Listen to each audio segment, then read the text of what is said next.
Dexter 2414, ano po ba yung mga bagay-bagay na nakakapasok sa katawan natin na nakakasira ng sala ng tao?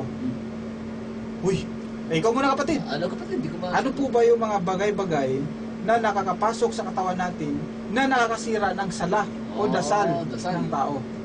Mga bagay na nakakasira. Well, una, yung halimbawa, yung paninigarilyo, talagang bago ka hindi pinahintulutan ng ating mahal na propeta na yung kapag ikay kumain ng yung sibuyas, sinabi po ng propeta, huwag kang sumabay sa jamaa, no? Sa mga sino man ang naninigarilyo o may kumakain ng hilaw na kapatid, di ba? Isa sa mga bawal na hindi pwedeng nakakasira sa ating pagdasala.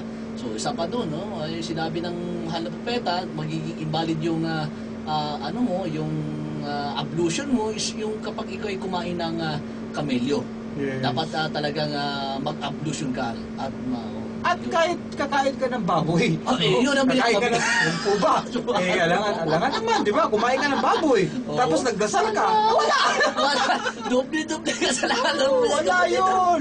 Ito naman kahit sabihin mo pang nagbismila ka bago mo tinikman yung isang barbecue ng pork, nagbismila ka pa, tapos nagsambayan ka, wala! Sira! No? Sira ang sambayan mo noon. 40 days yun. Hindi tatanggapin. Mabigat yun, ha? Oo. Baboy ang kinain mo di po ba? See? Tapos uminom ka pa ng ng nakakalasing. Wala na. Yung nakakalasing, uminom ka. O nagsambayan ka rin. Wala, hindi rin tanggap yung sala mo niyan.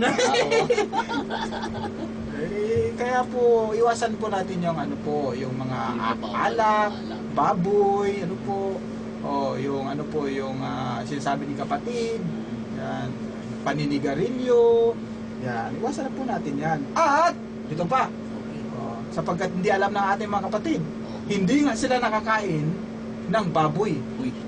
Hindi nga sila nakainom ng inuming nakakalasing. Hindi nga sila kumain ng sibuyas. Hindi rin kumain ng karne ng kamelyo. Hindi rin naninigarilyo. So ibig sabihin, talagang wala doon sa mga haram yung kanilang kinakain, kapatid. Ngunit nung sila nagsambayang, hindi natanggap yung kanilang sambayang. Ano naman kaya nagitay na? Sapagkat yung kanilang kinakain na pagkain na hindi naman baboy. Pagpalagay natin isda. Isda yung kanilang pagkain araw-araw. Tapos nagmanok. Yung manok nasumbali pa. Halal na halal. Opo, halal na halal, ha? See? Yung lahat ng pagkain na kinakain sa bahay, halal. Opo, halal. Kinakain na halal. Ngunit yung pera ay galing sa pagnanakaw. Wala rin. Wala Ang kinain mo, bumili ka nga ng pagkain na halal, pero yung source of living ay galing sa pagnanakaw. Wala rin kwenta yung sambayan mo. Haram. Kahit yung pananamit mo, bumili ka ng damit. Galing sa perang nakaw na hindi iyo. Wala. Yung sambayan mo, hindi tanggap yan. Nag-hajj ka.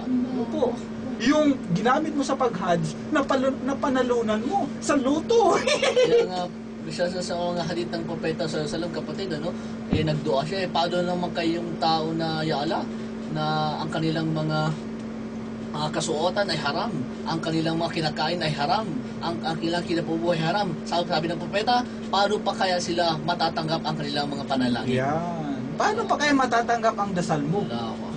Kung ang kinakain mo ay galing sa haram. Pagpalagay na natin, hindi galing sa pagnanakaw. Galing sa sugal. Wala din. Kaya sa ating mga kapatid na mahilig magsugal, dami ako nakita dyan sa mga outlet ng Lotto outlet.